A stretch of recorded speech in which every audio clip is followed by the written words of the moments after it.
Hello and welcome. This is NTA Tuesday Live and I'm Cyril Stober. Now, over the past 2 years of the Tinubu administration, Nigeria has grappled with economic hardship, increasingly dominating the government's focus. In 2025, these pressures intensified, turning the year into a particularly challenging period marked by insecurity and growing international scrutiny. The convergence of these challenges forced difficult but necessary national conversations on security, governance, and accountability. Now, looking back at the key issues that made 2025 a watershed in the Tinubu presidency, now in retrospect, 2025 was undeniably a year that tested the endurance, patience, and faith of many Nigerians. While some gains were made in governance and infrastructure, the everyday realities of most citizens were marked by struggling with inflation, insecurity, and the impact of sweeping economic reforms. What kept you going in 2025? Was it purpose, passion, or just trying to make it through? Tonight, NTA Tuesday Live, we'll look at 2025. But before we get to meet our guests, let's see this report put together by correspondent Shehu Mohammed Detti. Nigeria, daily shopping at local markets has long been a routine. In 2025, it became a test of resilience as economic indicators from the capital point to gradual stabilization, while households continue to adjust to rising costs on the ground. One of the major aspects of economic decision that has taken by this administration in 2025 is the decision taken by the Central Bank of Nigeria by adopting a scenario of monetary policy rate, which has been halted at 27%. Prior to the previous years, which in every year you find that the MPR is being adjusted. But in 2025, it was not adjusted, and that has helped the economy to stabilize inflation, to stabilize prices, and at the same time also to bring an inclusion by the financial sector. On the security front, the story is one of cautious optimism. While documented tactical gains against insurgency in parts of northeast and northwest are recorded, the broader security landscape continues to contend with localized banditry and kidnapping. Experts argue that for the average Nigerian, success is measured not only by neutralized threats, but by the freedom to travel from states without fear. As an expert, what people think has been done, it is not enough. So we still have issue of farmer and herder clashes. It's still there. What policy, what have we done? How are we going to make sure such thing does not occur again?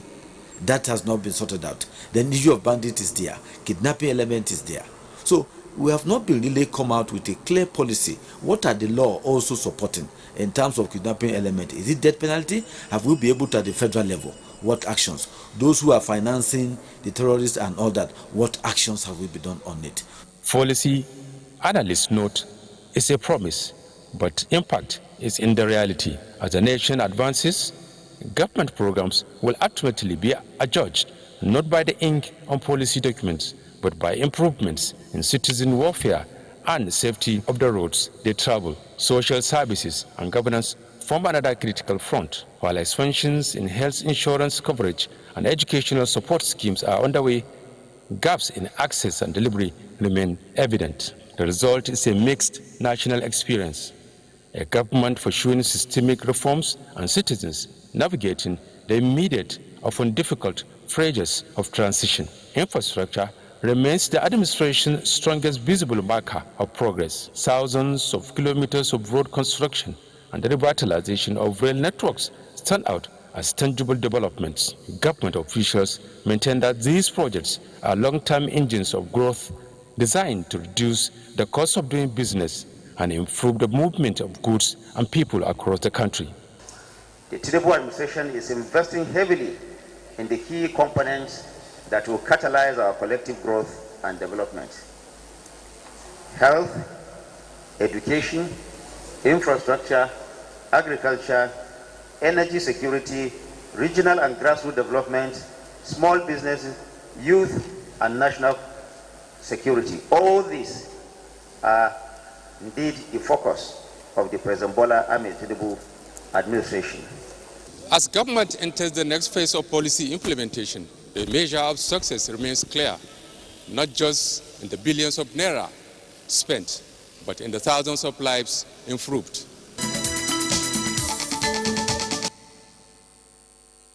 Well, that report sets the tone for tonight's discussion. Let me introduce our guests.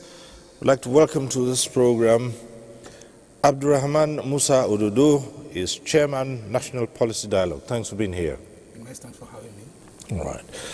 Let me also welcome to this program Samuel Chukwu, is a convener, National Tax Sensitization and Awareness Summit. Thanks for being here. Thank you so much, sir. Nice to be here. Also here with us tonight is Lukman Gidatu, a security analyst and public affairs commentator. Thanks for being here. My pleasure, sir.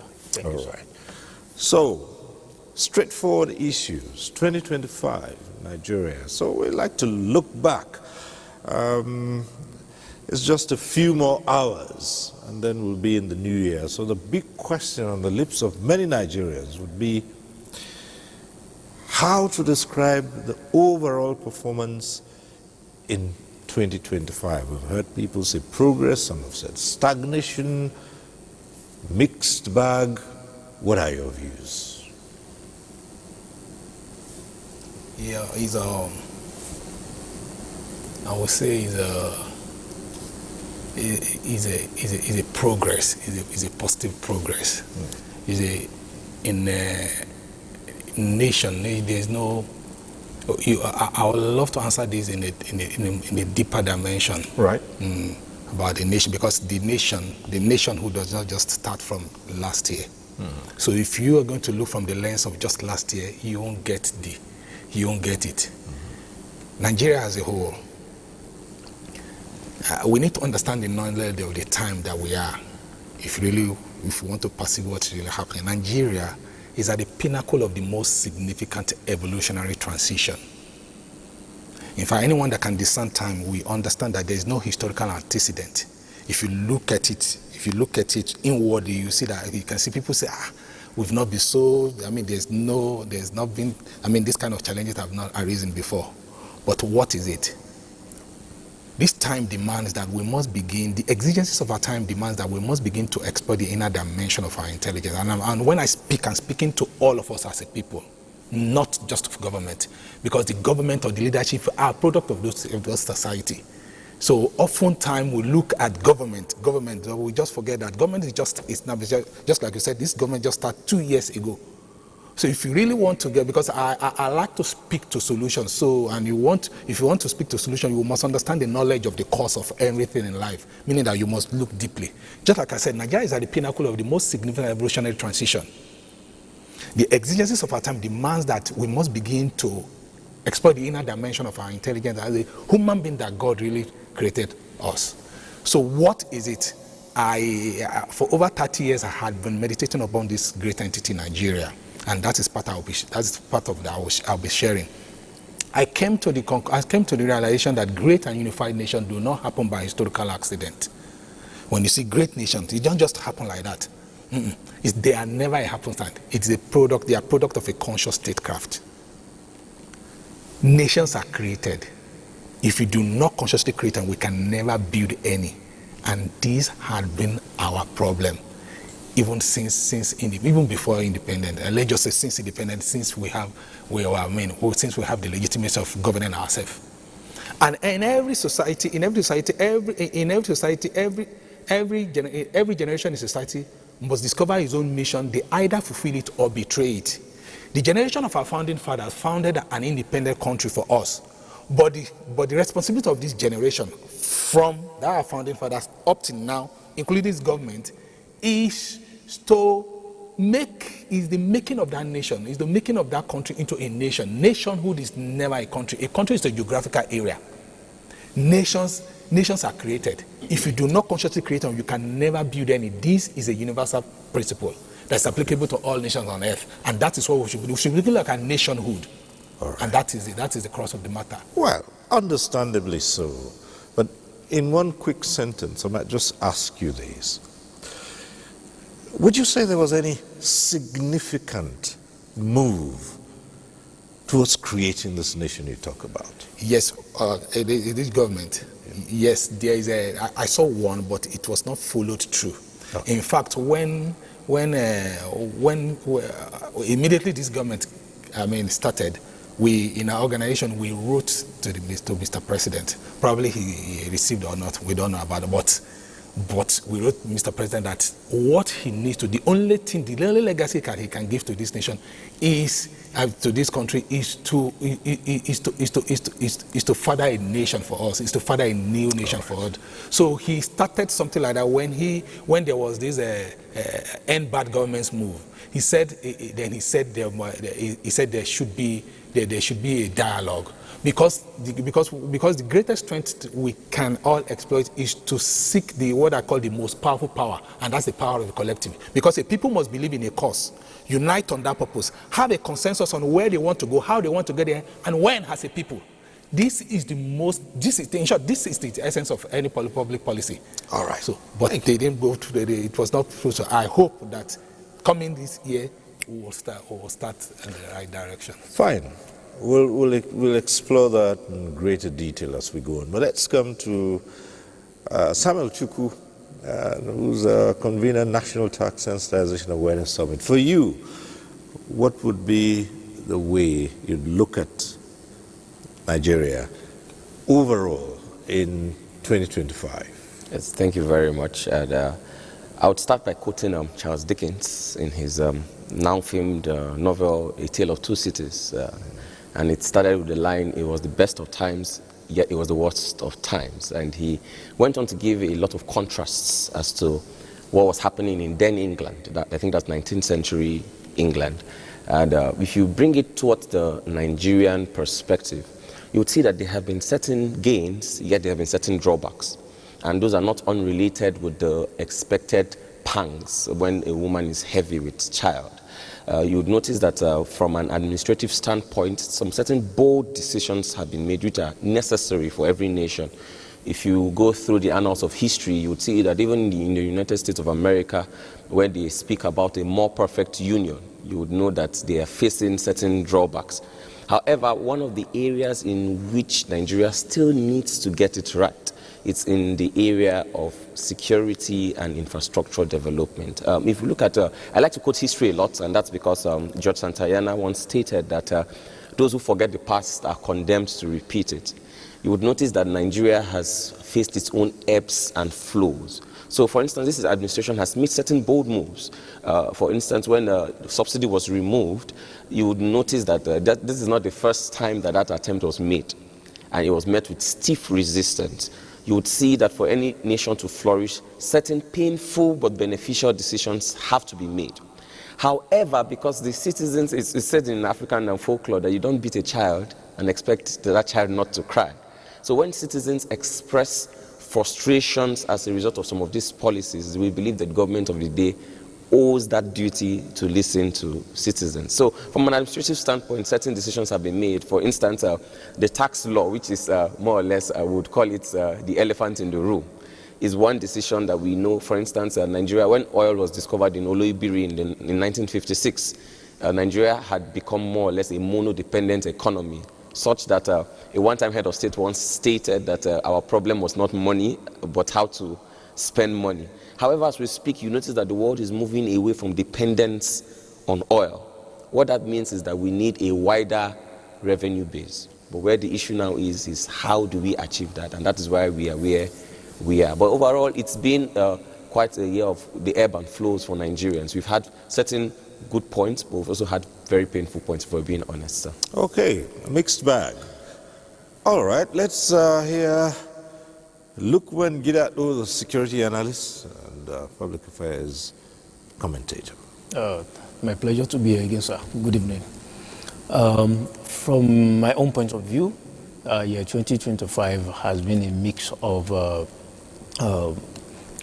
good and bad, or very challenging, in the sense that we've experienced, from the security standpoint, we've experienced a lot of ups and downs, banditry, insurgency, terrorism in the Northeast, kidnapping, and a host of others.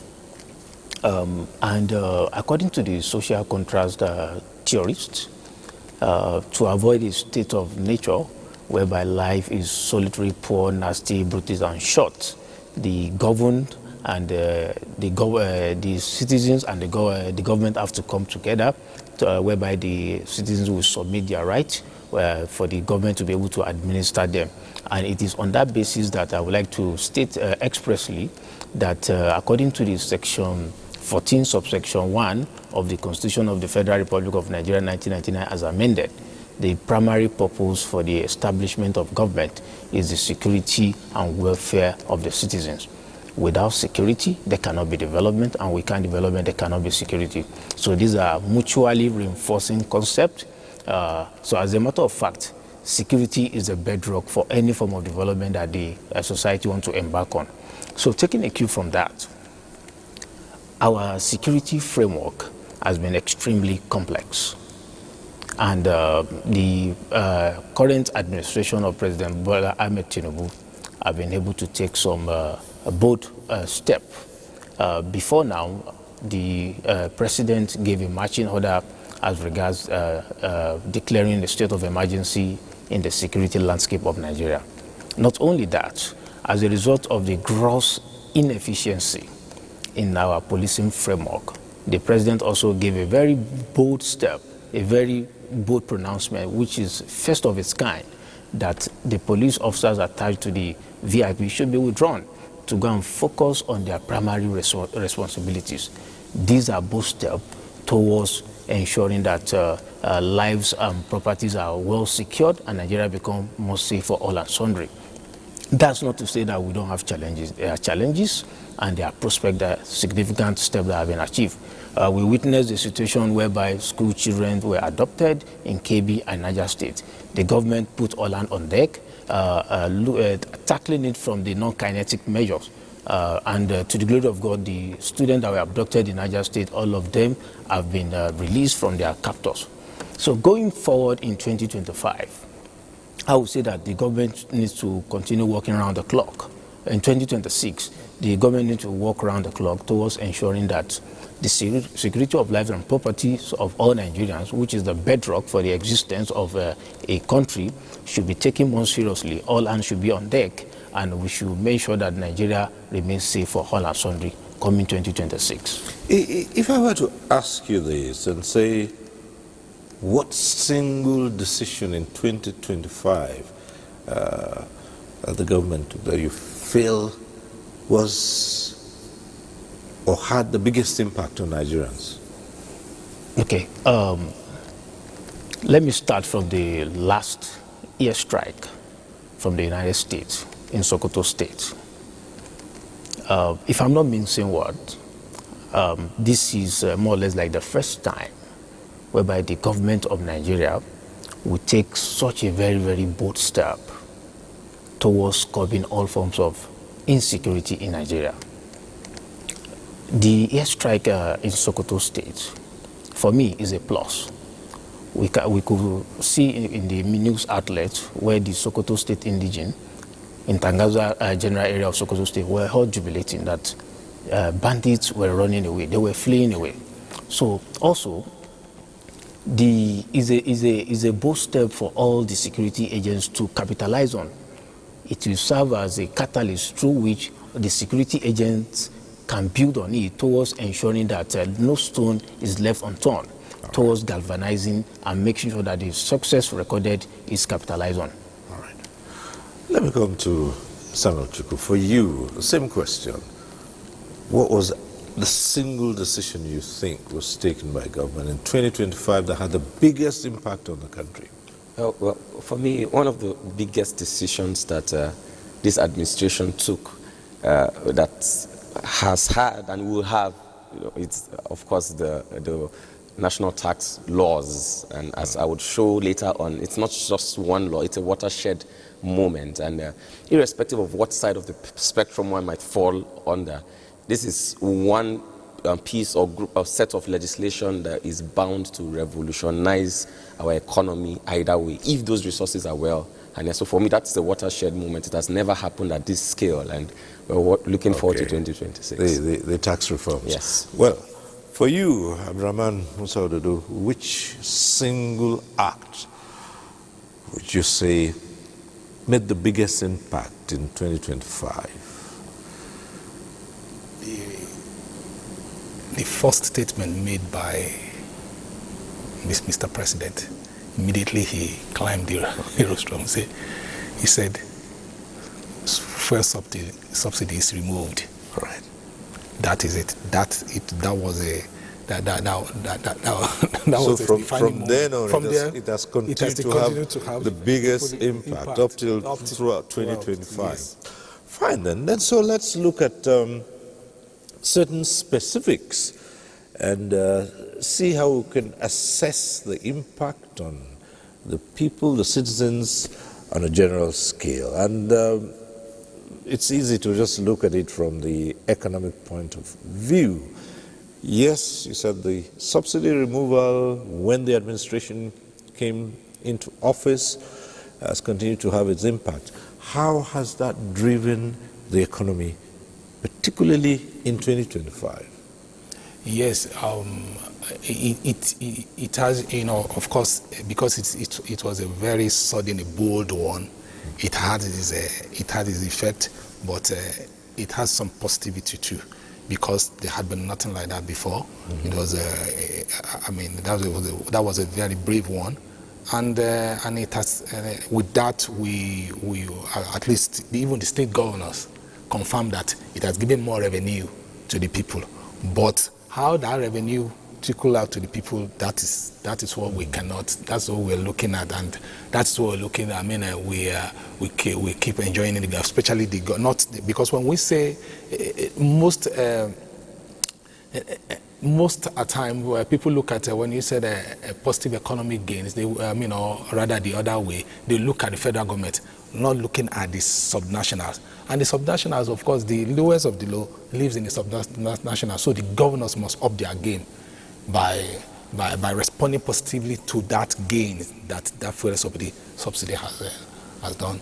Okay, so this would drive the economy. Well, the reforms would kick in. I mean, the ones that have been spoken about, that it's what is on the lips of almost every citizen. Absolutely. They would kick in just a couple of days. Yes.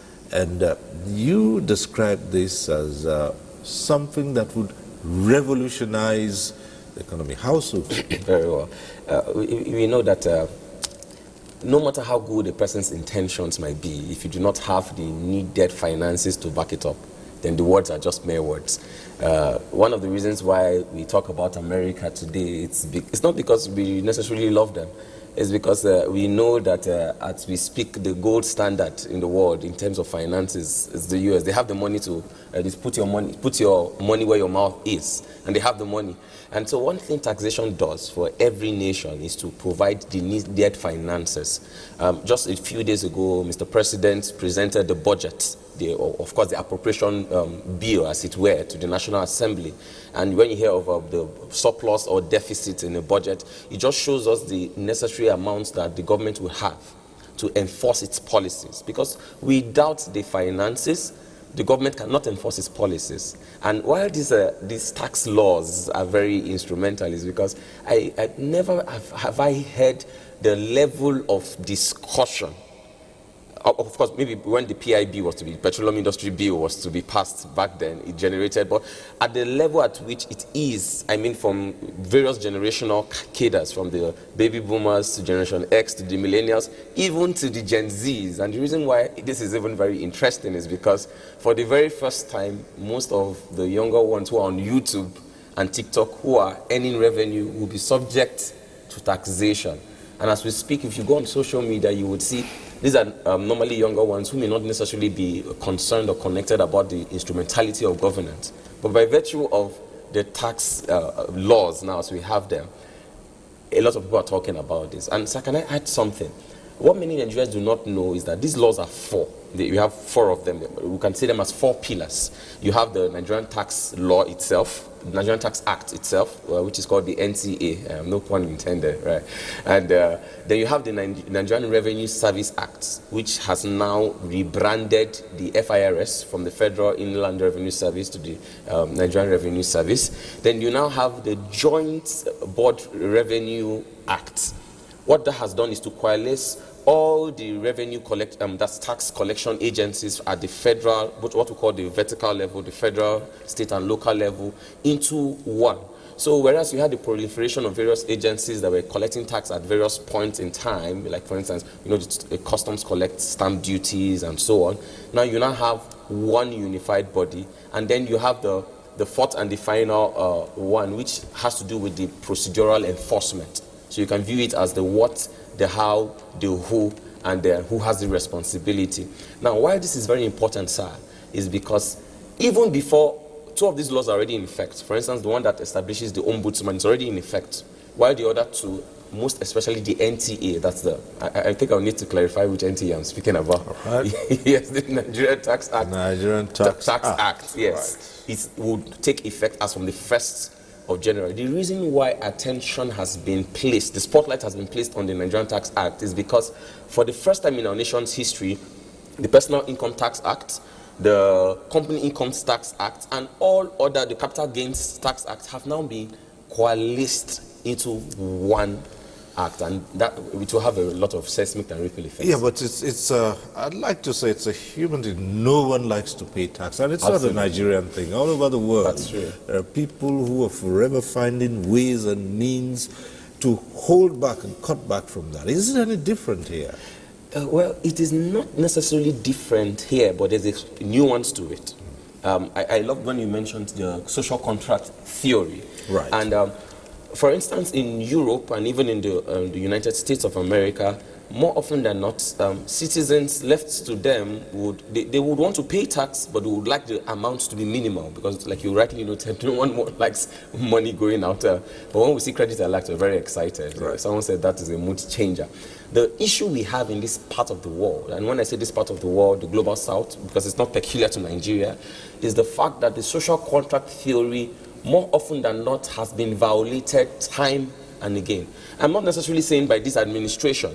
It is said that a cat that has sat on a hot stove will not want to sit on any stove at all. So when you see citizens speak with a level of suspicion, they did not just wake up in a certain day. There was a time in this country, my father is in his 70s, and one of the greatest legacies, he's still alive, and one of the greatest legacies I think I have from him is that back in the days I would read newspapers like The Drum, and when I go through them, I have a sense of what was going on at that point in time, and I can tell, even from the stories I was told, that there was a time in this country where you didn't have to pay for certain things. There was a time in this country where if you're in the university, you could go to the cafeteria with a meal ticket, and those things look like what we call common American wonder for me now. Mm-hmm. And that's because I grew up in a time where we had to pay for these things. That showed us that at a certain point, the vocabulary of austerity was not in our language.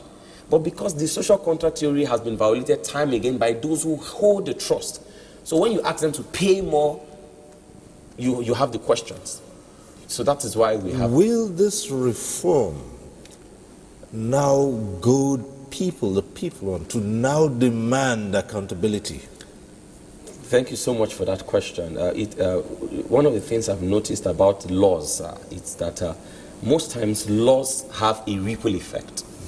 One thing laws do to citizens is that it creates a certain awareness. Like I earlier mentioned, many Nigerian citizens were, to use the word in a very mild context, ignorant of these provisions. And as lawyers, there's this Latin maxim we like to say, ignorantia juris non excusat. Ignorance of the law is not an excuse. So what these laws have done is to create a certain conscience. Just today, one of my, because I also have a mentoring forum for younger ones, because even though I'm not as old, I have younger ones that are also coming up. And one of them asked me a question as to sending bank transfers. and if she should put certain descriptions. And I was very excited to find out that at this point in time, we are now paying attention to things that we were very flimsy about. Because, for instance, if I were to send money to someone, I should properly describe what I'm sending. If it's a gift, if it's a loan, and all. That has created a level of consciousness. However, based on the social contract theory, there is a concomitant responsibility that citizens have to hold the government accountable. And I want to believe, I'm not a prophet, I do not have the wisdom of Nostradamus, but I can say that these laws as we have it would create a consciousness in our citizens. And that is what we need to ensure that Nigeria moves from where it is to where it is meant to be, sir. We come to the security analysts. All over the world, we have seen the challenges virtually in every part. And there are those who would say it's not peculiar to this country. However, it is the approach to stemming it. And some would say, we've been at it for a long time. Is there anywhere you would have zero criminality? Or where a society that might say it has so taken care of everything that the chances of insecurity would be zero? That's on one hand. On the other side, have we seen the kind of dedication of an administration being intentional about addressing one of the most drastic issues that have almost brought the country to its knees? Did we see that happening in 2025? Okay, thank you, sir. Let me start from the first one. In the world over, there is no any society, any country that doesn't have challenges. Even in the US, you could see people sitting down, just maybe having fun. Somebody will just carry gun and start shooting. That's to tell you that the US, who everybody all over the world, all countries all over the world, want to model after them, still have some level of challenges. So security is not an exclusive preserve of Nigeria as a country. Now to the second question, that whether we have seen some steps that have been taken by this current administration to show that the government is actually serious in terms of strengthening the security framework of Nigeria. Yes, of course. I made mention of the fact that the synergy, the structured security cooperation between the United States and Nigeria that led to the airstrike that we witnessed days back on the Christmas Day, for me, was a good step in the right direction. Now, and we need more of it. Right. Secondly, internally, I equally made mention of the fact that withdrawing the police from the VIP is the first of its kind. Sometimes you need to take some tough decisions for the welfare and generality of the larger Nigerians, not a few selected Nigerians. For me, I equally see that as a good step in the right direction. Also, the president made a pronouncement regarding the increase in the number of personnel that will be recruited in the Nigerian police, the military, and a host of other security agencies. These are both steps to actually show that the government is intentional and desirous towards bringing the change that all Nigerians deserve. But there is more to that. It doesn't stop at the level of recruiting additional manpower. The existing structure, existing framework have to be strengthened in terms of welfare, in terms of logistics, in terms of combat enablers. Areas where Nigeria needs help, especially in terms of technology. In different fora that I've had privilege to speak, I've emphasized on the need for technology in all our combat engagements. Combats have evolved beyond just numbers. Technology will enhance the qualitativeness in that you have precision-guided weapons, you can move on unmanned aerial vehicles. Our police, soldiers, and other security agencies, when in combat operation, should not be moving with B vehicles, soft-skin vehicles. across board. In whole theater of operations, we are in 21st century for crying out loud. Our personnel, our security personnel should be seen moving in MRAPs, APC, in that even if improvised explosive devices are planted on the road, they can have a smooth sailing without our security agency being hurt. So technology is very, very important. The welfare is also extremely important. The government is doing its best towards enhancing the welfare of our security agents. However, if the government can do more, it will go a long way towards improving the level of morale of our security men, who are always all out when other people are sleeping, to make sure that the security of lives and property are preserved, and also to foster and maintain the territorial integrity of Nigeria. Additionally, the government is always encouraging interagency collaboration amongst our security agencies. The role of all our security agencies, be it the Nigerian Army, the police, DSS, is one. They are working for a common cause towards ensuring and fostering the lives and security of lives and property of all Nigerians, and as well as secure our borders. So the era of struggling for ascendancy, struggling for domination, police is superior than the military is superior than the police, we've gone past that era. They should be seen as working for a common cause. No one is superior than the other.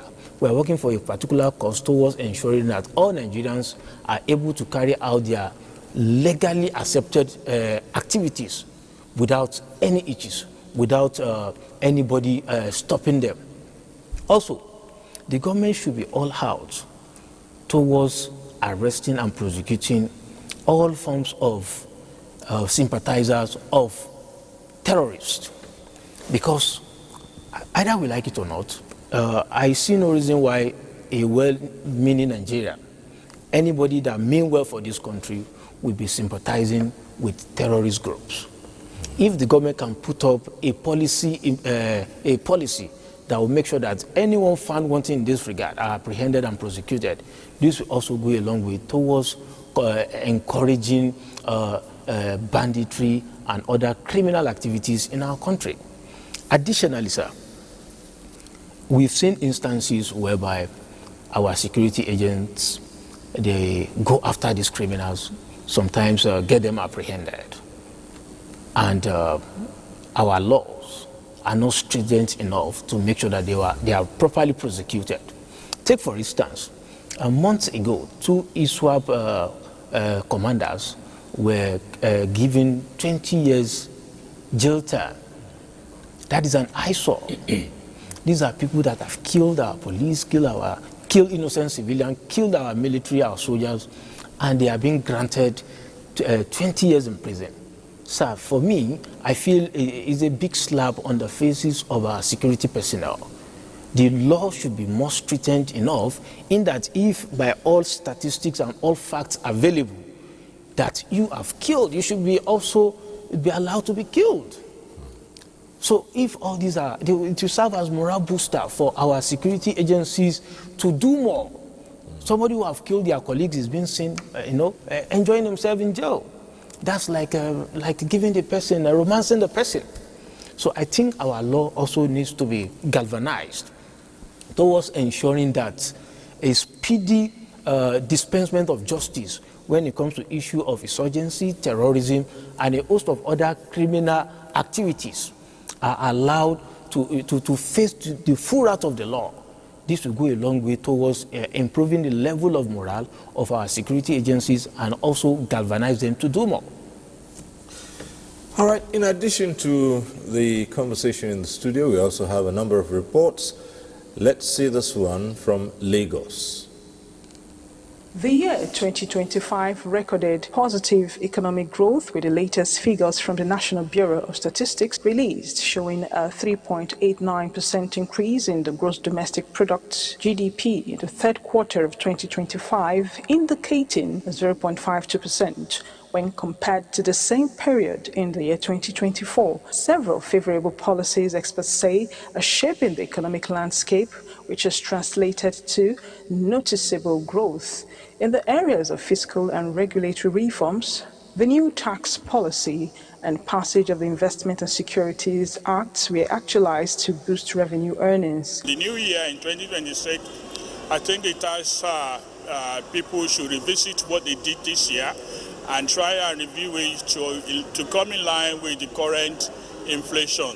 There is a lot of good things for Nigerians in the new tax system. Other deliberate steps get towards repositioning the economy on the path of recovery with the aim of boosting investors' confidence also include the capital market upgrade, exit from the Financial Action Task Force grey list. Most important is the monetary policy tightening and stability, bank recapitalization drive by the Apex Bank, which industry watchers affirm is changing the economic landscape, not leaving out the new National Theatre unveiled to deepen investment in the creative sector. In central banking, as in life, credibility is the most valuable currency. The economy in 2025, I think, has performed quite well compared to what we had in 2024. What stood out in 2025 was the macroeconomic stability, which manifested in the stability of the exchange rates, and we even experienced some, slight appreciation in the exchange rate. Also, in line with infrastructural projects is the Lagos-Calabar Coastal Highway, considered a legacy project of the present administration, intended to attract economic transformation along the connecting axis. I drove on that road for the first time on December 20th, and it's beautiful. And what touched my heart was that I just begin to envision that this road will not just be this number of kilometers that have been done so far. I would like to see a road like this extend all the way to the destination that has been promised and committed to in that project. The strengthening of bilateral trade relations between Nigeria and several countries brought about the establishment of international travel routes, as seen between Nigeria and Brazil, which is expected to stimulate economic progress. The unveiling of the national payments tax system was also actualized to deepen financial inclusion, among other deliberate steps towards revamping the economy, has seen Nigeria's foreign direct investment soar to over $720 million in the third quarter of the year. Economic activities in the year 2025 also featured presentation of the 5.18 trillion naira 2026 budget of consolidation, renewed resilience and shared prosperity.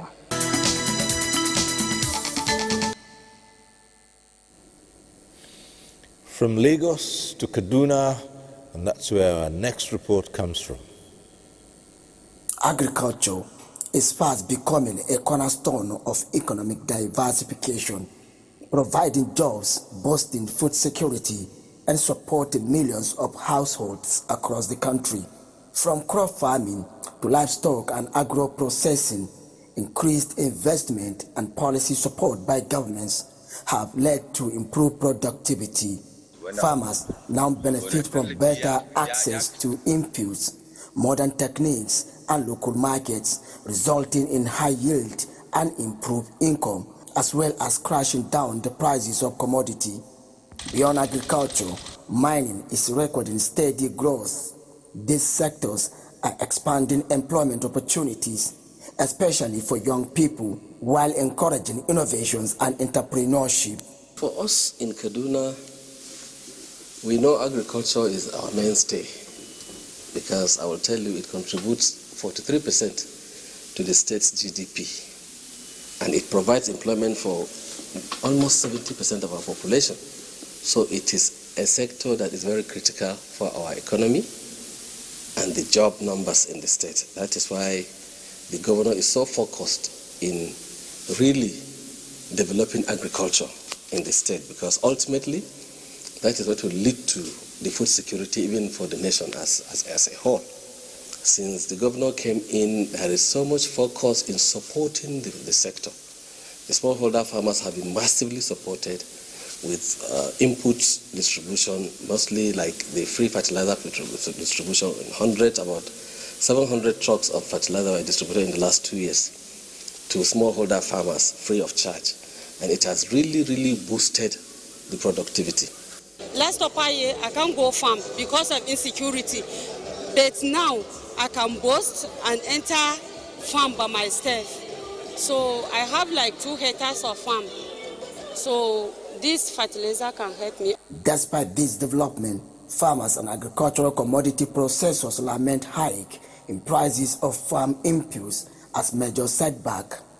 Today, a farmer will have to sell almost 2.5 bags of, if not 3, to be able to buy 1 bag of, say, MPK. As agriculture and other non-oil sectors continue to grow, they remain critical to building a diversified economy that works for all.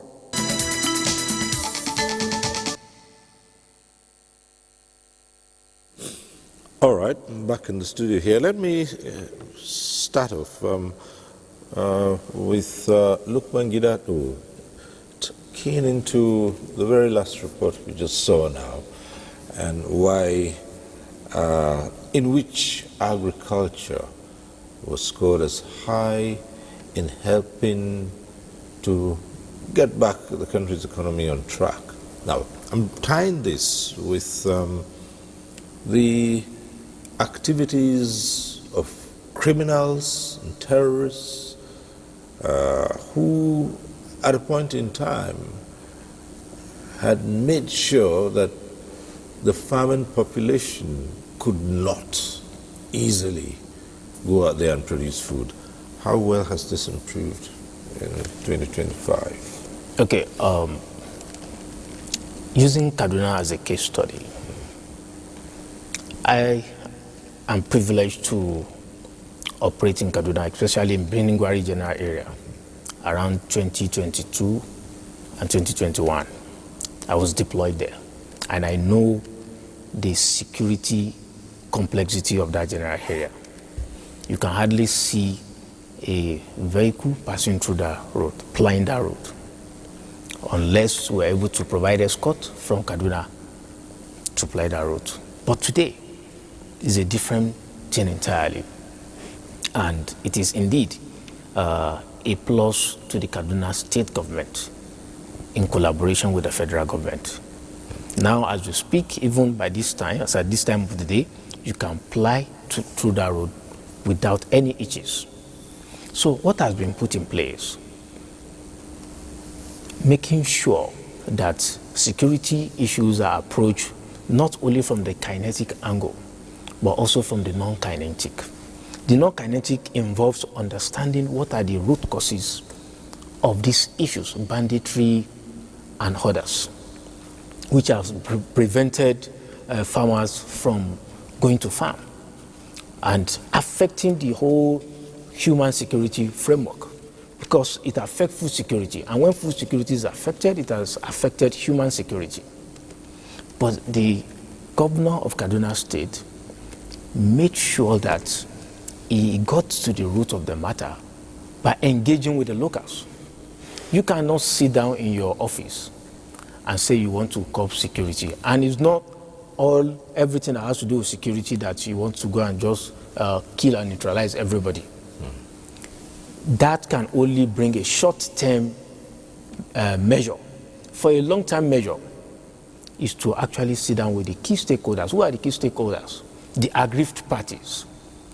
Why are you killing one another? What is the cause? What are your grievances?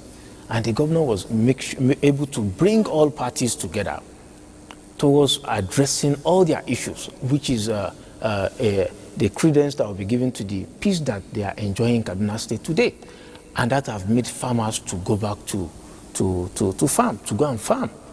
And this will increase, like the Commissioner for Agriculture of Kaduna stated in the report, that it has improved the food security in Kaduna State, and also in terms of job employment opportunities. So I would say that going forward, when issues of insecurity comes up, the government of the day should be interested in, it's not weakness on the part of the government, inviting all the parties involved. It's not weakness. Some people might see it as weakness, but it's an approach to actually addressing the root causes of security issues.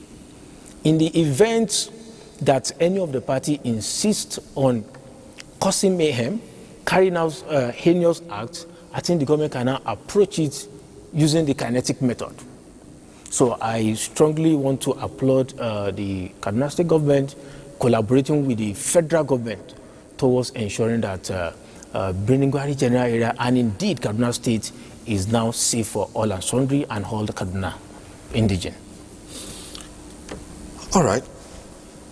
We will look at that in greater detail as we go on to the conversation tonight. But again, let's come to Samuel Chukwu and return to one of the most talked about policies in terms of the reforms. And you started talking about that too, the tax reform.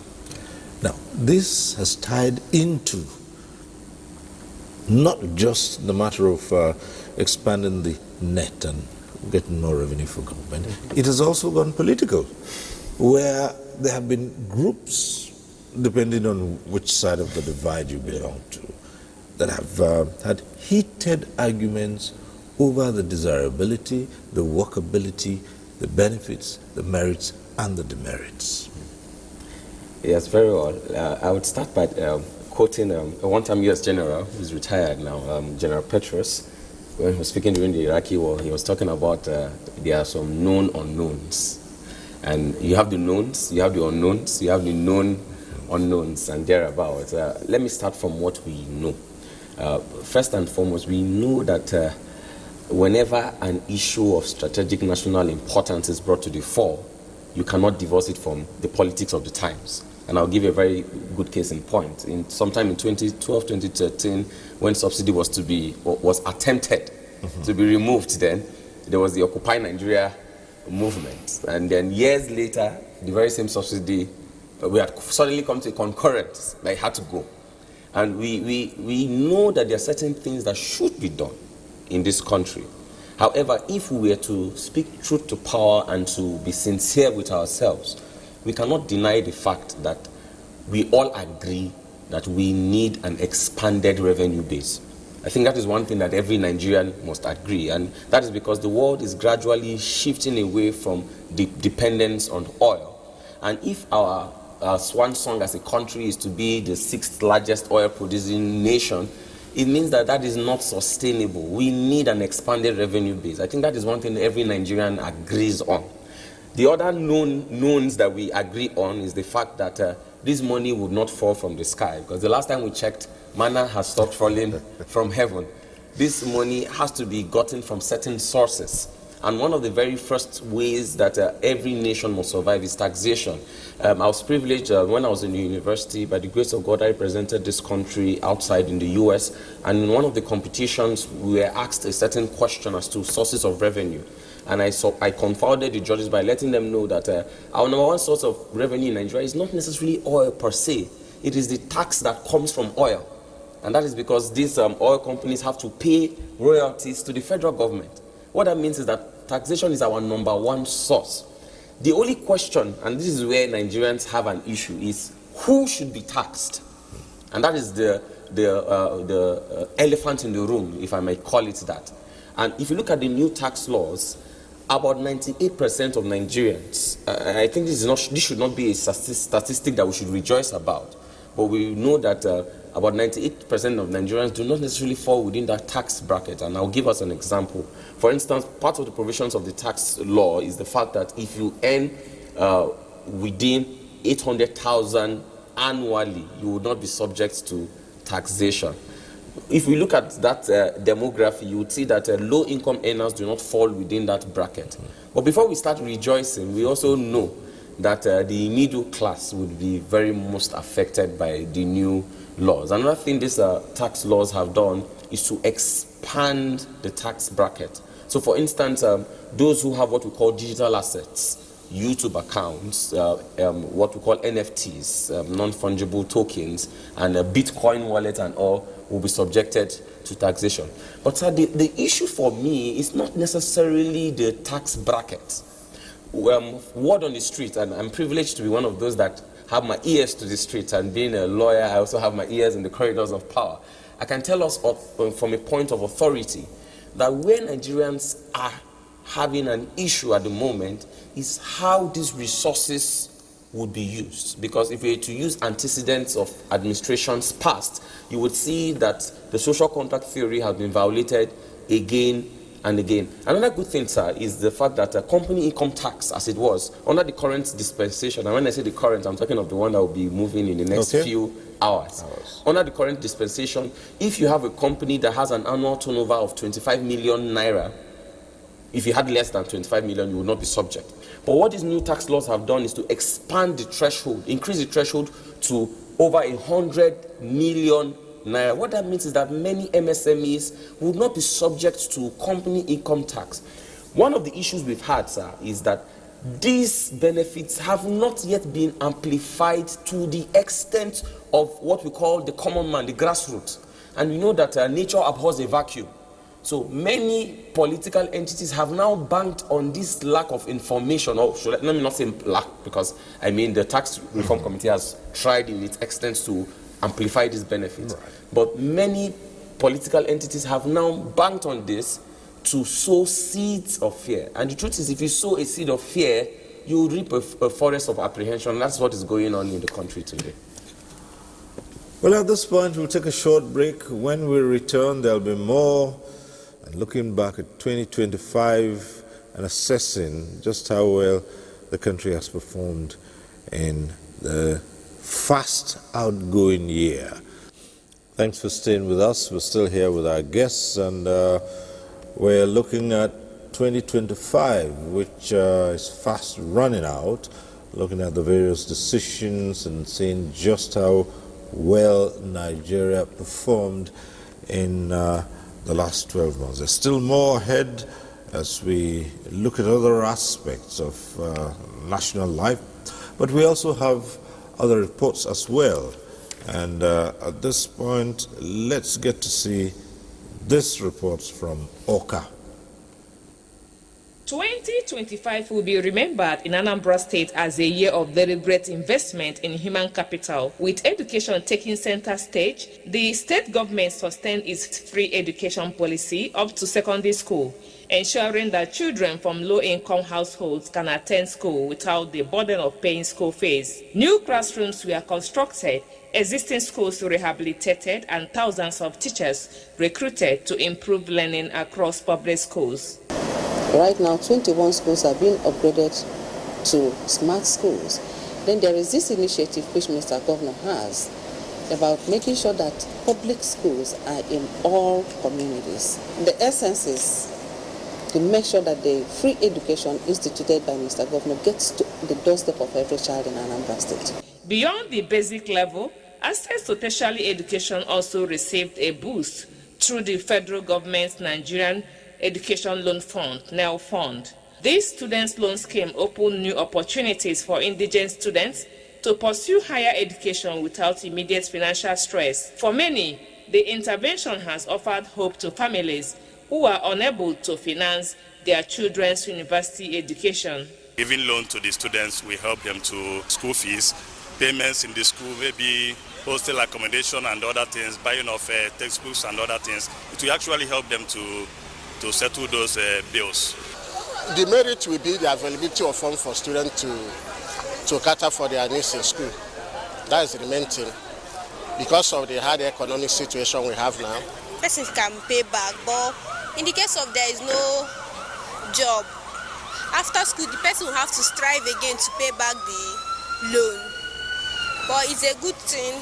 In the health sector, primary health care centers across Anambra were renovated and equipped with modern facilities, bringing quality health care closer to the grassroots. We have had almost 70% of doctors and this telemedicine gadget distributed in all the wards in Anambra State. So what that means is this: most times when people go to the primary health care, they could link up to the hub to consult a doctor. The primary healthcare person, a nurse or whoever that is there on duty, calls the doctor central in order to consult, to have a particular diagnosis and medications prescribed.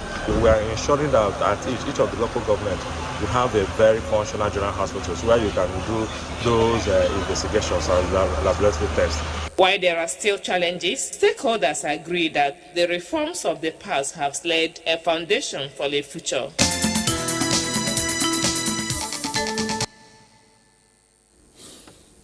All right, I've seen that report.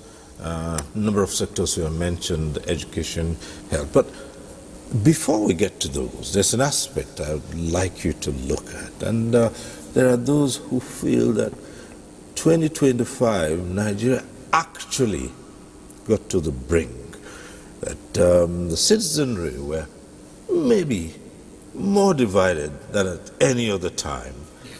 And that's when a lot of people started taking a second look at the country called Nigeria and began to wonder, would there be a reason to renegotiate? Absolutely. How would you assess that? Absolutely. Just like I said, this is the most, the discussion we just brought now is the most important conversation in our national life. You see, since independence, our great founding father, just like I said, founded an independent country for us. It's just like your parents gave you a land, give you the CFO of that land. But a land is not a home. Nationhood had been our most challenging. Everybody, Nigeria is a nation waiting to be born. Nations are born. And when the nation when the nation is going to be born, meaning that there must be a place of conception. And that is what we really need to do. There must be a coming together. What do you want as a people? There must be a conscious creation of that nation. That is how it is in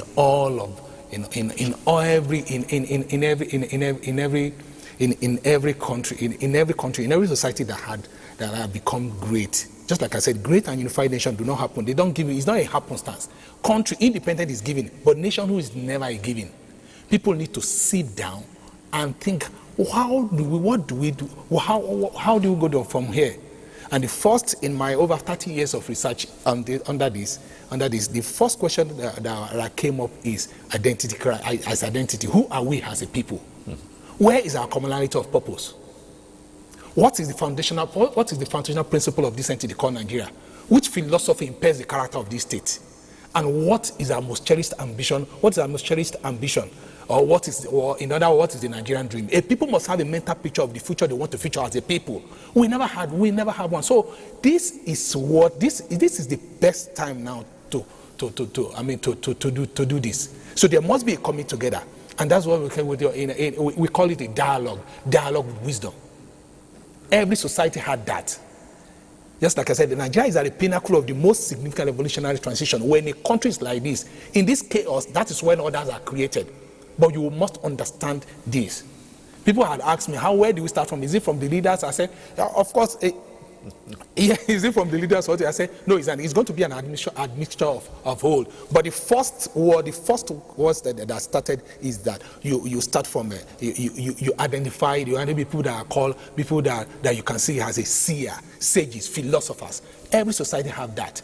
I'm happy that in my organization we have I myself have done 30 years research work. I have people in my organization that have done 40 years conclusive research work on alternative development concept for a nation. A nation cannot grow beyond the mental capacity of the people. And government do not just government cannot do this. Government is just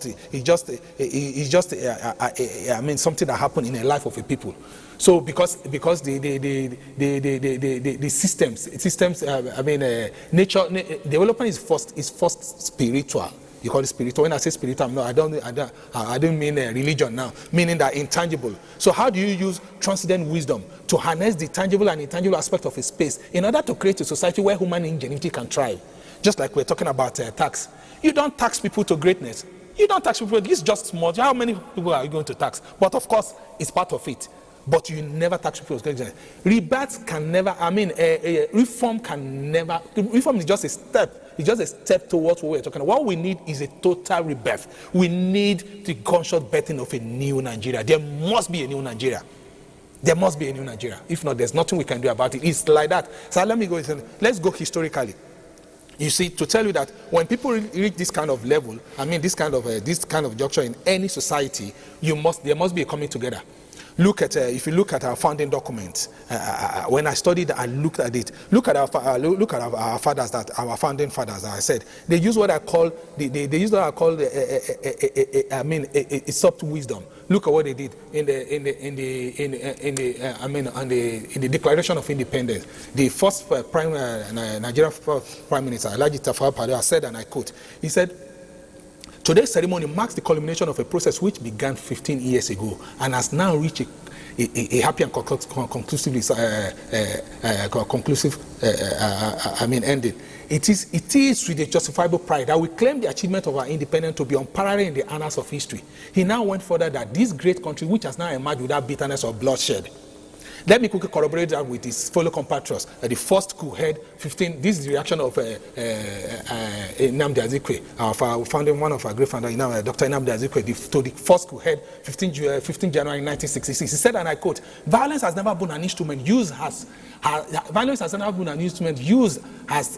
founding fathers of our nation to solve political problems. In the British tradition, we talked the colonial master into accepting our challenges for the demerits and merits of our case for self-government.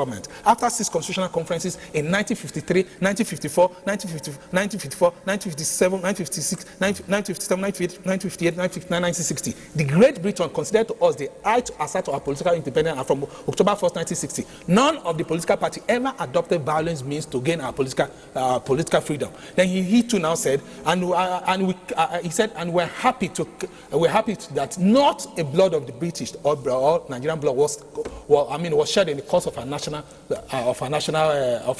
struggle under the sun. So meaning that you now ask, what is it? These men use what I call, they negotiated with the colonial masters. So meaning that the same wisdom, in order for us to live together, there must be coming together and ask each other, what is it that we want as a people?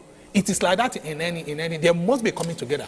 That's what we call it. There must be a broad national dialogue, a dialogue with wisdom. A dialogue with wisdom has been a precept that in every challenge to civilization, that is what they use.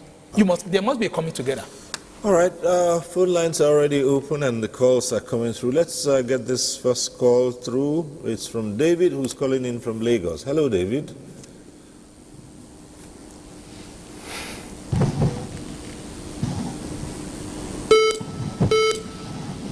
Good evening, everybody in the studio.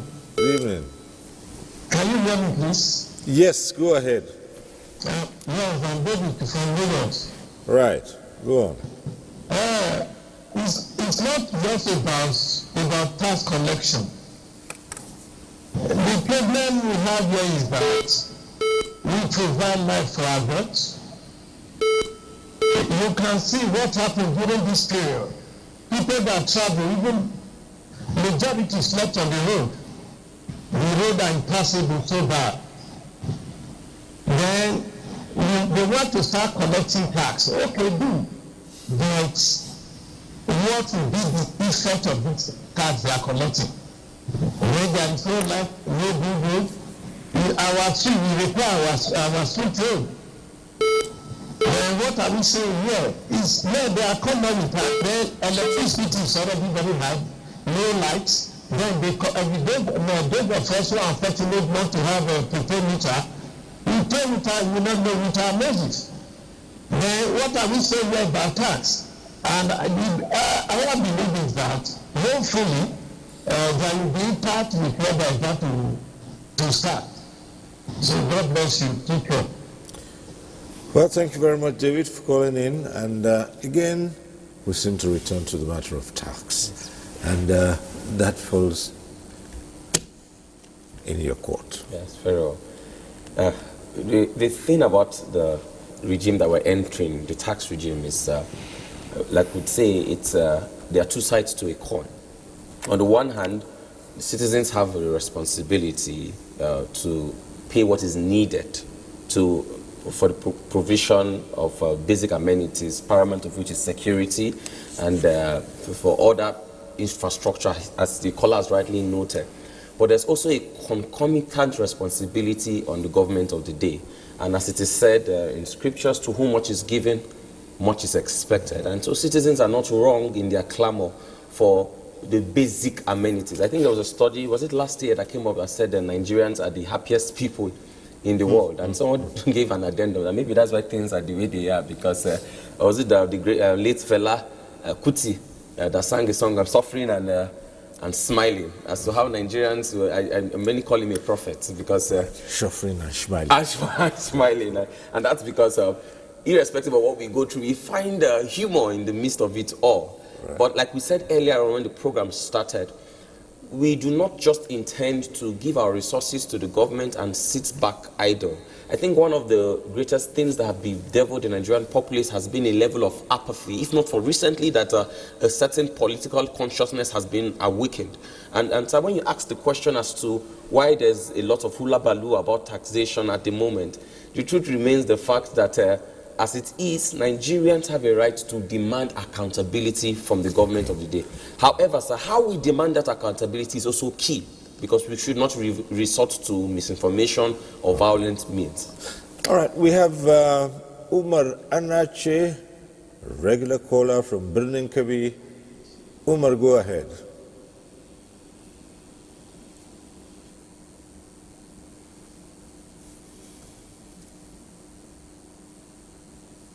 Umar Anache, are you still with us?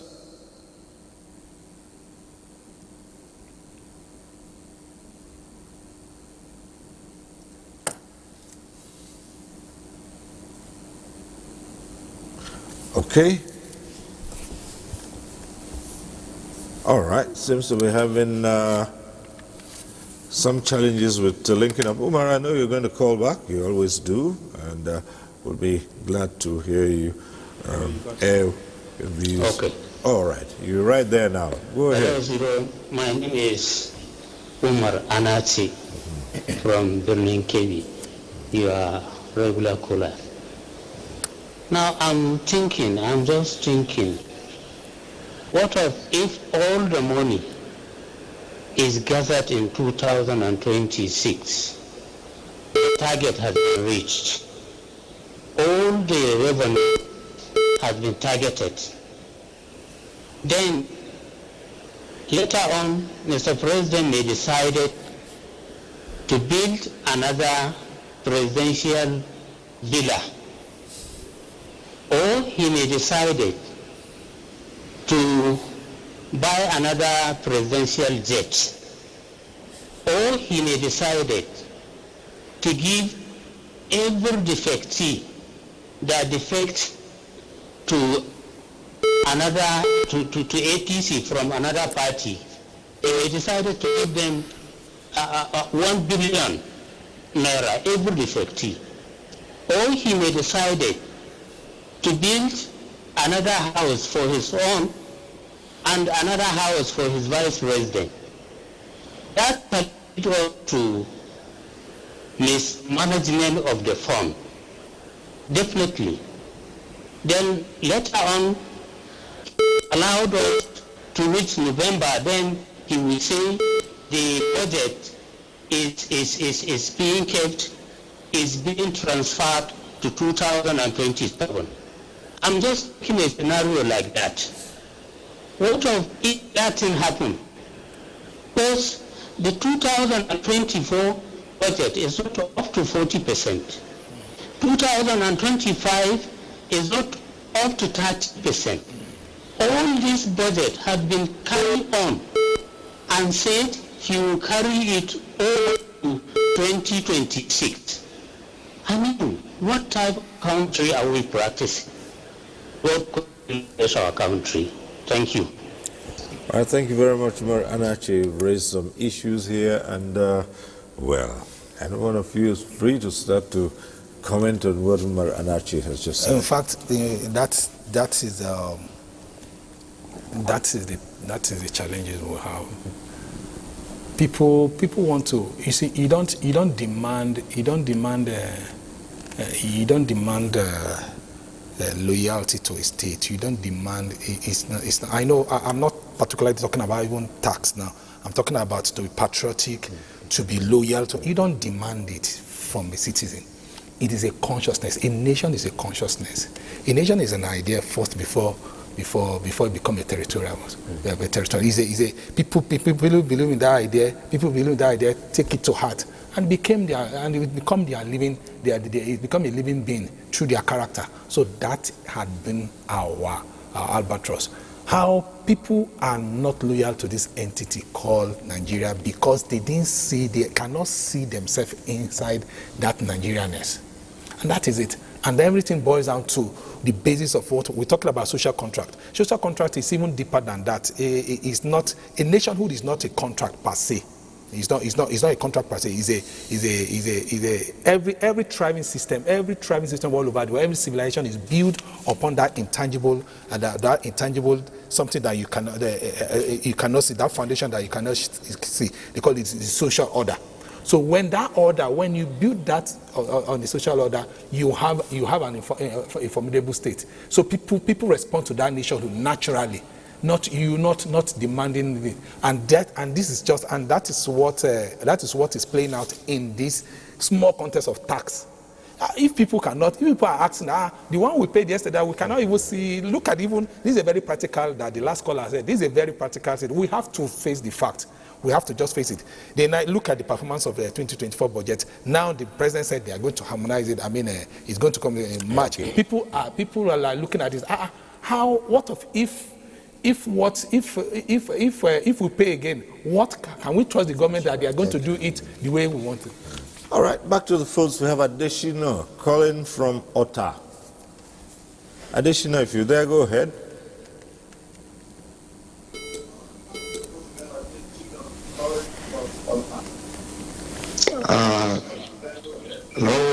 Hello? Yes, hello.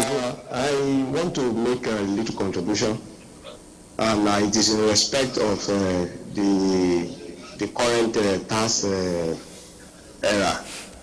I want to believe that Nigerians are ready and are willing to pay tax. The main thing there has to do with the issue of how will that tax, how will it transcend into meaningful benefit in the life of the populace.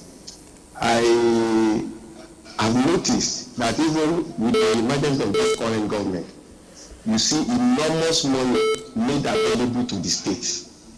And the local government have been grounded to the extent that the loan to some local government chairmen, the loan to some state, you discover that they are unpassable.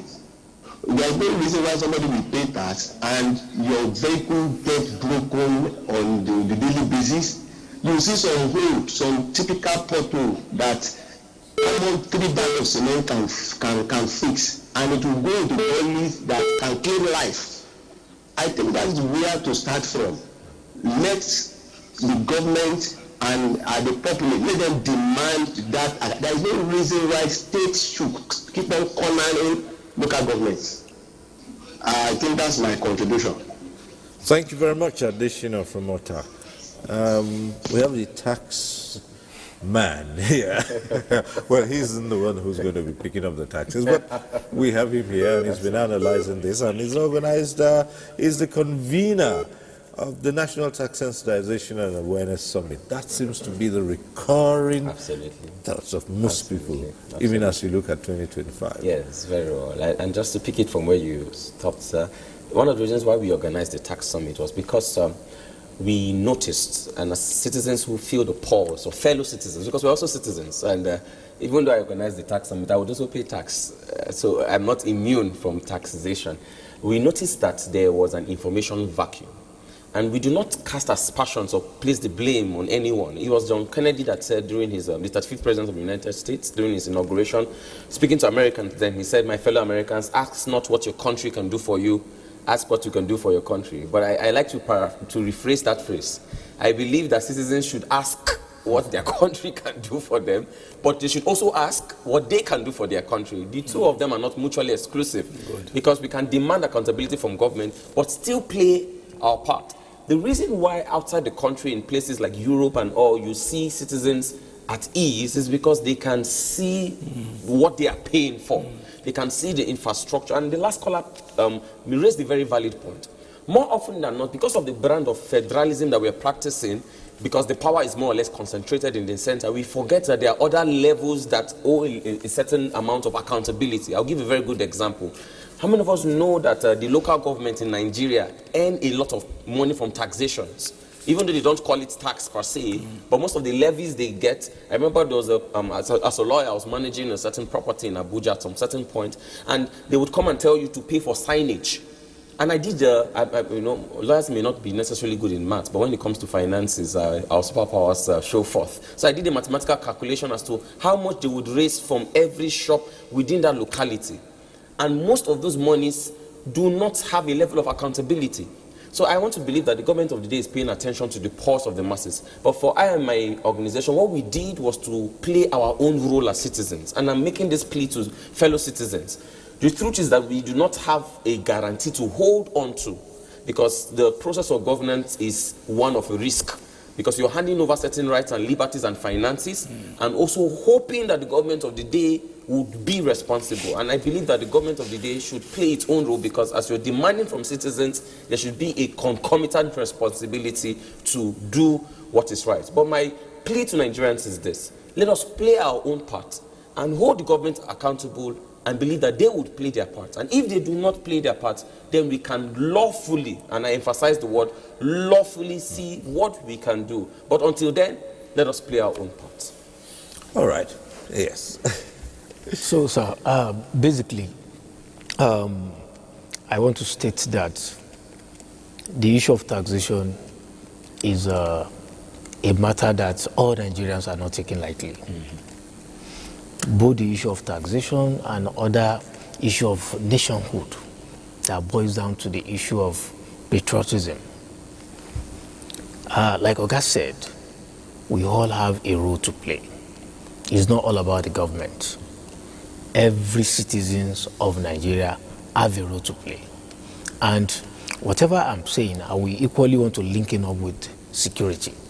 Because without a secured Nigerian, you cannot effect taxation. You cannot, nothing can happen. Nothing can happen if there's no security. And this brings me to talk about one issue that have gained momentum in the recent time, which has to do with the issue of state policing. We've seen the Northern Governors Forum embracing the idea of state police, as well as the Southern Governors Forum. So, to cut the long story short, all the governors of the 36 states of the Federation are in support of the issue of state policing. And we've seen in climes whereby this state policing is working effectively. Both the federal and state policing, they are operating together. A case in point is the Brazil. Brazil have military police, state police coexisting together. They now have another structure of the policing system that deals with issue of federal crimes. Okay. Additionally, India operates similar structure. These are models that Nigeria can actually learn from. Let me ask you to pause a while and see if we can get in Jennifer, who's calling in from Gombe. Jennifer, if you're there, go ahead.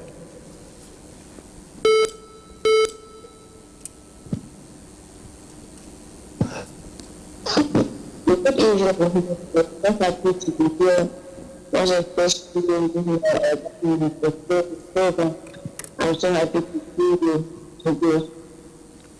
And the contribution feels like this.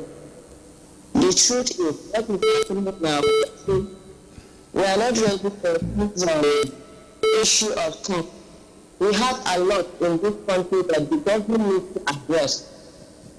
Because all the issues of security, and they come up with tax issues. Where do they want us to start from? And where are they taking the market? So on my own opinion, the legislature, they should look into it. And our dear President Tinubu, if you look at what we are passing through in this country, it's not been easy. with us. So thank you so very much.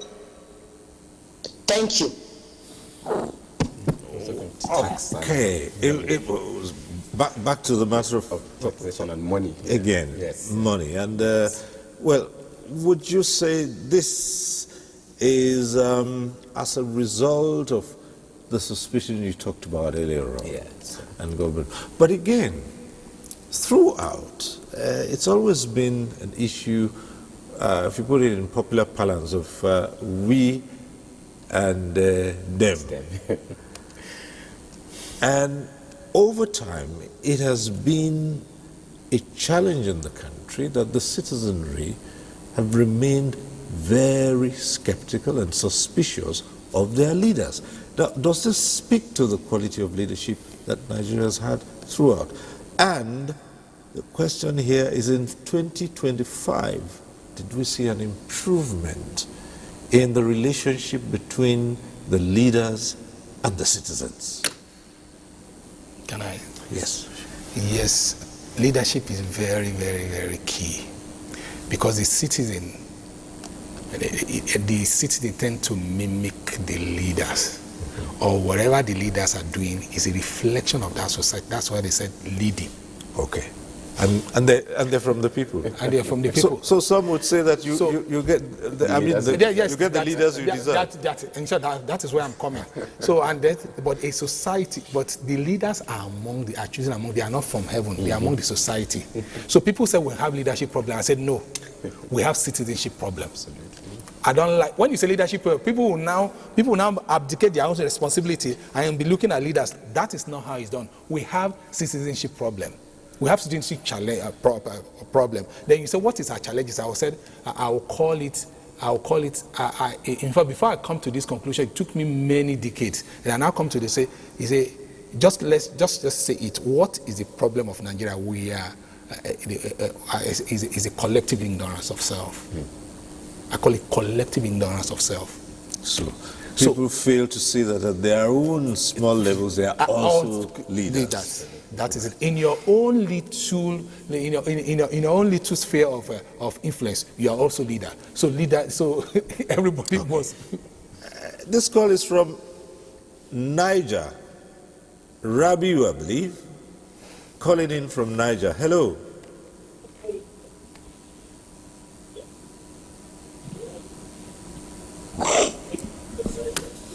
Yeah, good evening. Good evening. Can you hear me, please? Yes, we can. Go ahead. Good evening. Good evening. Go ahead. I'm calling from Niger State. Yes, go ahead with your contribution.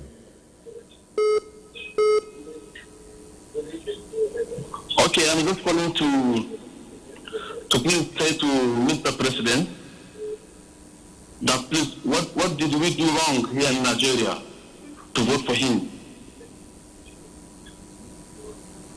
We voted for him because we have seen that is a man that will do the job.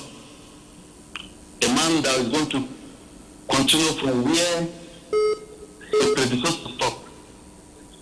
Unfortunately, the reverse is the case. Where is the subsidy? They removed subsidy in Nigeria. He said he's going to go subsidy in Nigeria so that he will take on with the good thing. And the subsidy is being removed. There's nothing done with that. Nothing is being done with the subsidy. You remove subsidy, it's just been giving money to governors. Governors are not doing anything for us here. And I don't think it's wrong for us to vote for him. We voted for him because we think that he's the right man, and he's the right man for the job. But unfortunately, we have seen nothing for him. Nigeria is suffering. All right. Nigeria. Okay, Rabiu from Niger. Excuse me. I guess here I'm going to address what you've just raised, but I do also find a little bit of a contradiction. In one breath, you say nothing has been done with the funds that accrued from the subsidy. In the next, you say a lot of it the money has been going to the governors, and they're not. So, again, it takes us back to one of the issues that was raised here. Why is it that it's only the president who can be held to account and not the governors? I think people fail to realize that government, the kind of government we are practicing is a federal one. That we have government at all levels, federal, state, and local government. All these tier of government, they have a role to play. Yeah. And I've watched severally in news whereby the president is telling the citizens, hold your governors responsible. So that's to say that I have done my part. Equally hold your governors responsible, because it doesn't stop at my hand. If I'm administering, if I'm operating the capacity of the president of the country, your governor is equally your own governor. All blame should not go to the federal government. Okay. Let's take this call and we'll return to the same issue. Joseph calling in from Ogun. Joseph, go ahead.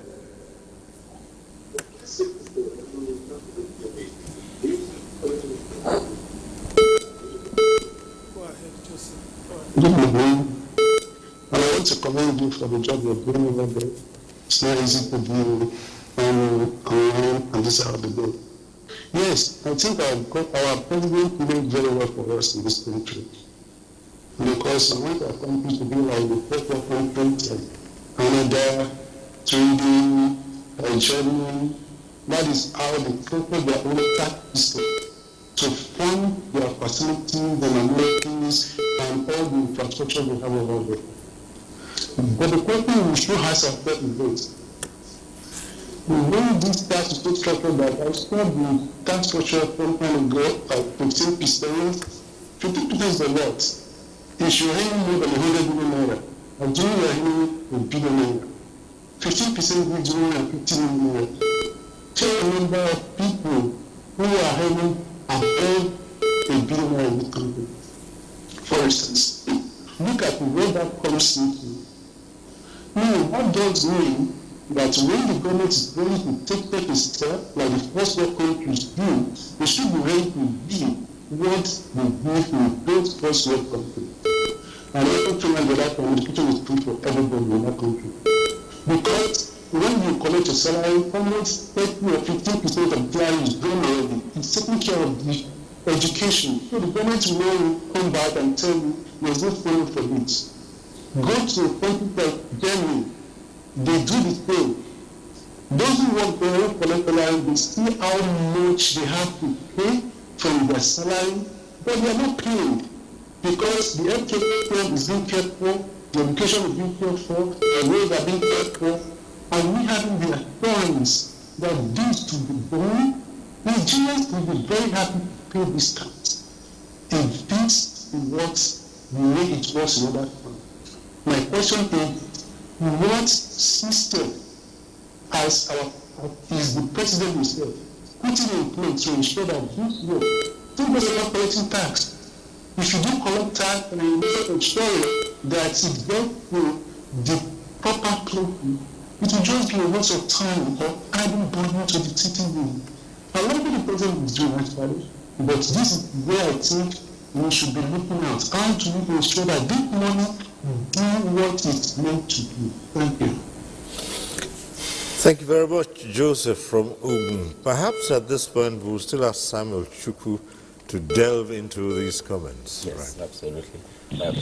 From the nature of the comments we're hearing, we can get the pulse of Nigeria. I want to participate today live. Okay, it looks like a call has been passed through already. Could you just tell us your name and where you're calling from?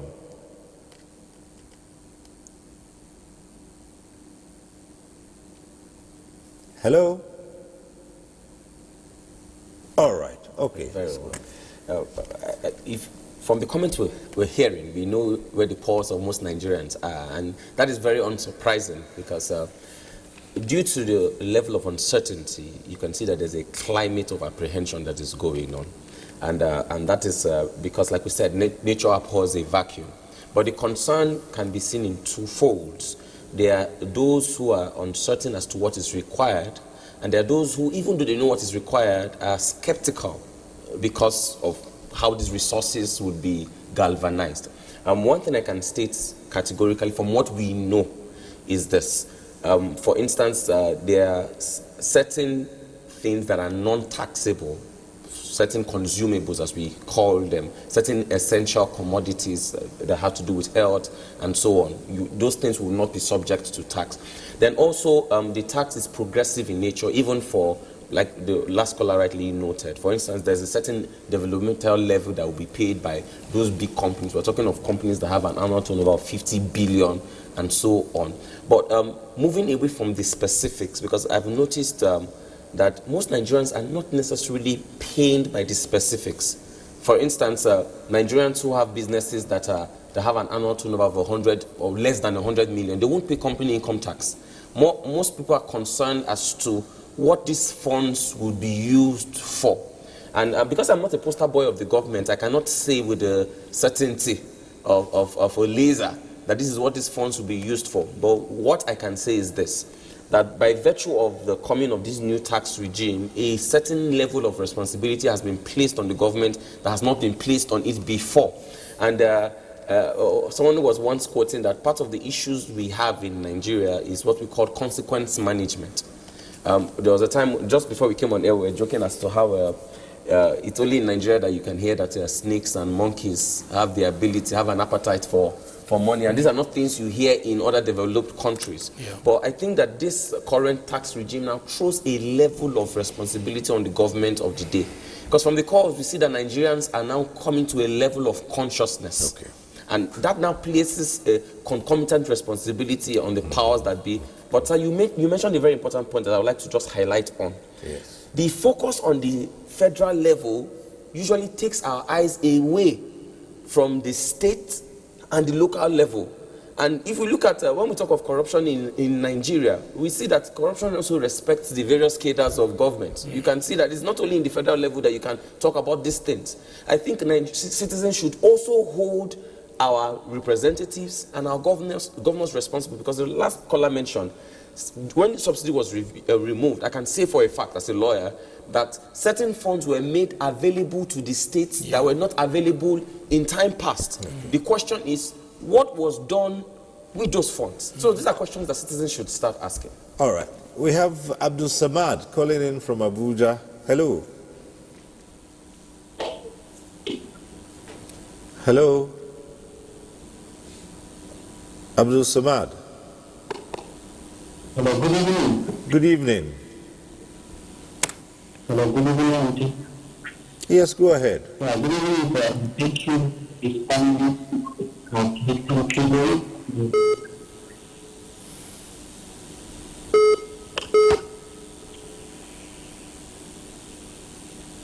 Hello. Yes, Abdul Samad, let's hear you.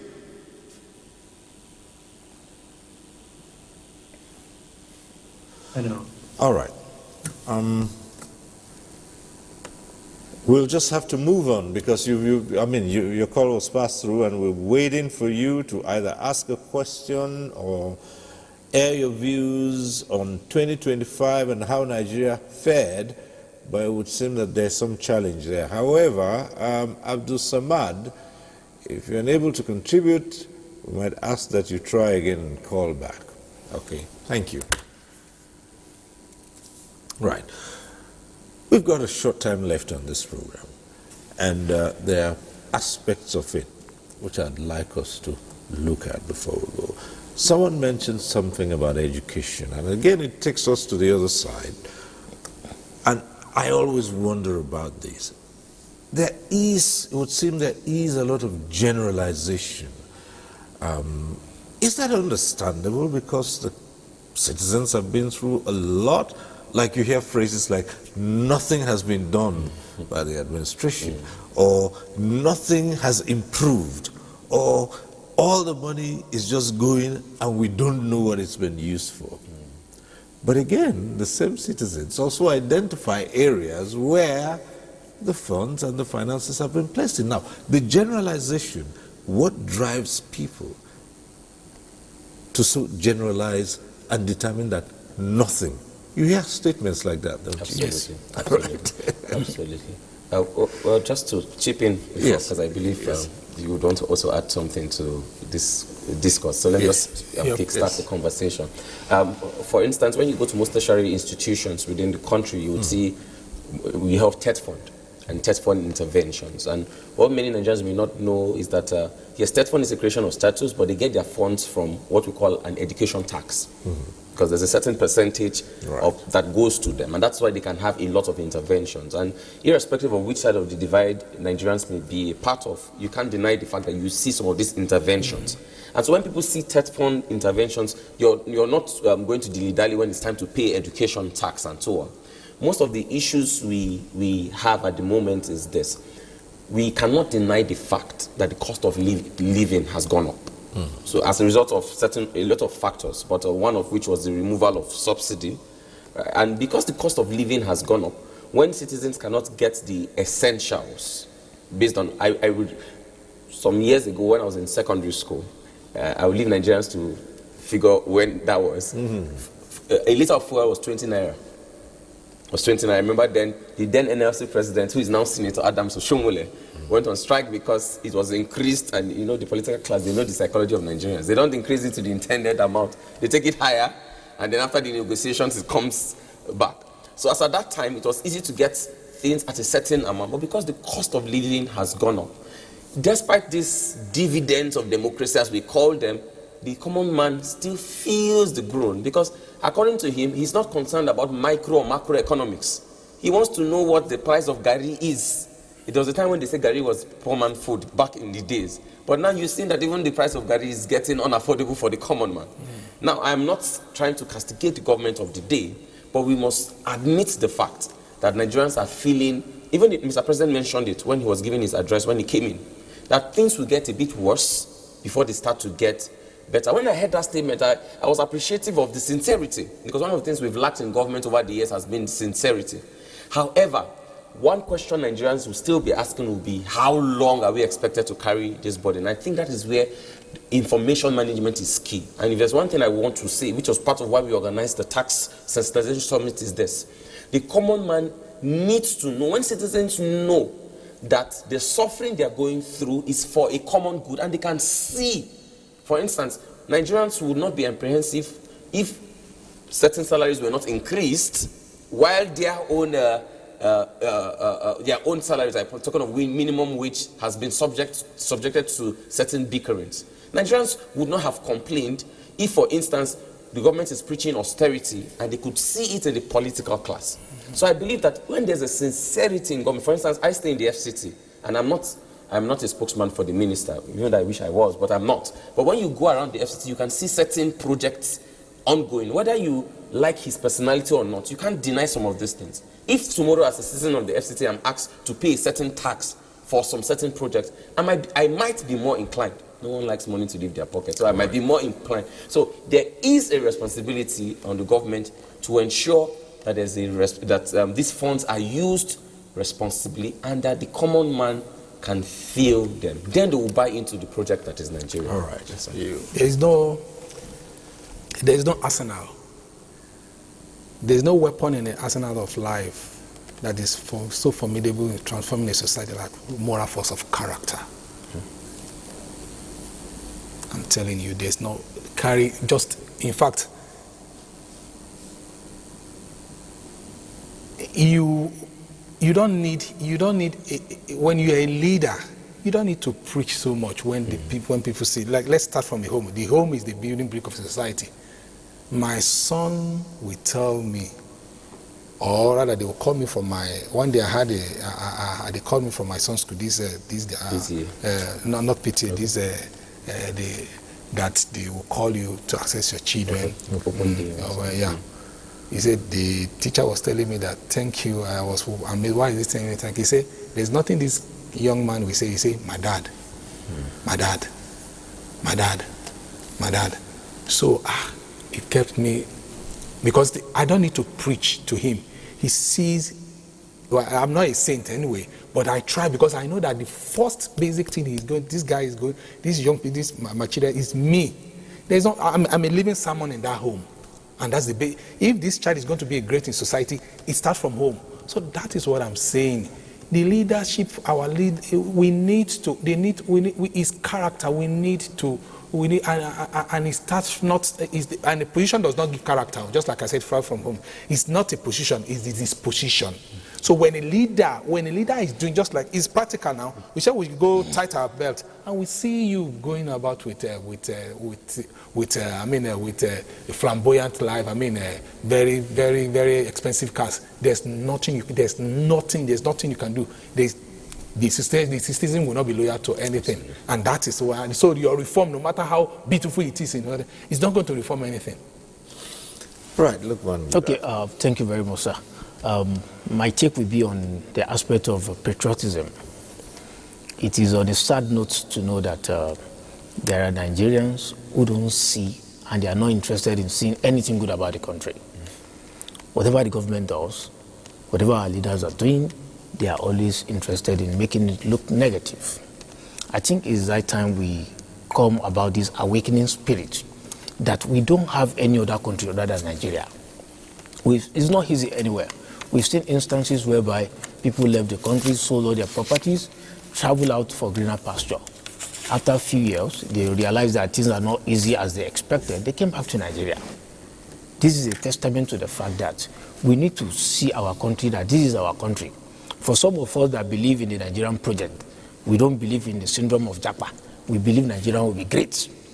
It's that time people also see themselves that this is the only country we have. Regardless of wherever you go, you cannot leave your home or always castigate your country. So the high level of patriotism expected of all Nigerians needs to be properly upheld in all circumstances. I will still make reference to when the air strike took place in Sokoto State.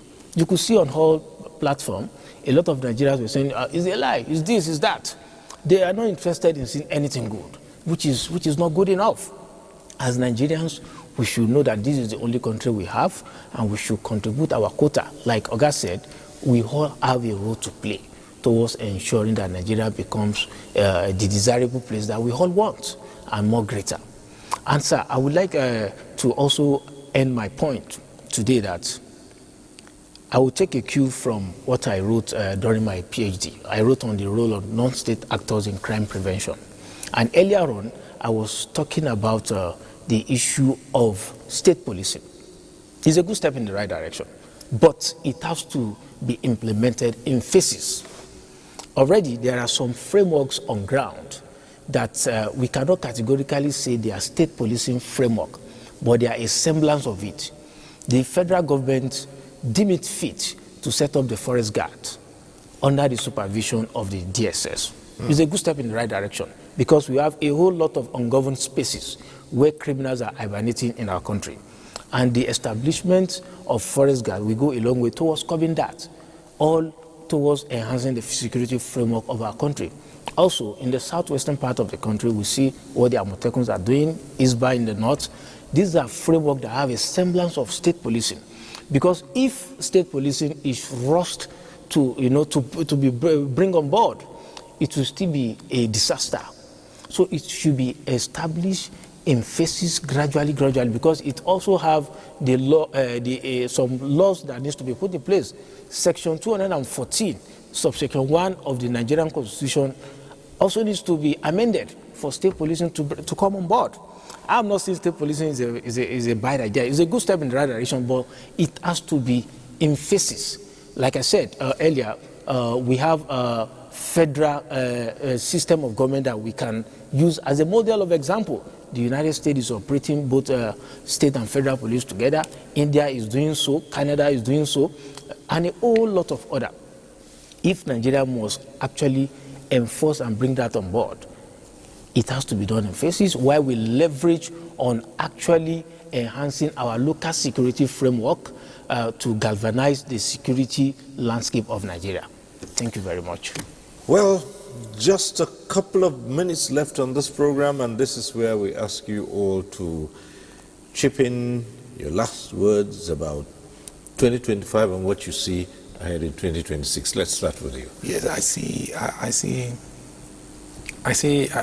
see the emergence of a new Nigeria. Yes. But we all have to be practical of that. Okay. Samuel? Yes, I would end with the words of Dr. Martin Luther King Jr. when he said, a man has not begun to live until he can rise above the narrow confines of his individualistic concerns to the broader concerns of society. Nigerians like myself have to see that this ship that we're sailing in would prosper if only we as Nigerians put our hands together and hold our government accountable in the right way. I believe Nigeria will be great again if we do what is right. Thank you. All right. And for Lukman Gidatu. Yes, sir. Finally, I would like to enjoy all Nigerians that it's high time we see ourselves as one. We should stop seeing ourselves from the lens of somebody's a Muslim, somebody's of so-so tribes, or so-so tribe. We are all Nigerians. We don't have any other place we can call our country other than Nigeria. So all hands have to be on deck towards ensuring that we push Nigeria to the greater heights that we all desire. Thank you, sir.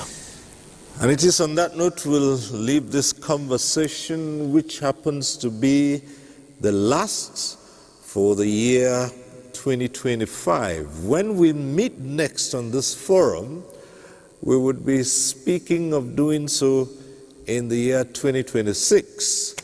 And so just like to take out some time and say to all of you, do have a fulfilling and rewarding year ahead. And thank you to all our guests. Abdurrahman Musa Ododo, Chairman, National Policy Dialogue; Samuel Chukwu, Convener, National Tax Sensitization and Awareness Summit; and Lukman Gidatu, Security Analyst and Public Affairs Commentator. We thank you very much. Thank you very much. And thanks to all those who called in too. Next week, yes, next year, we'll be back with NTA Tuesday Live. I'm Cyril Stover. Bye for now.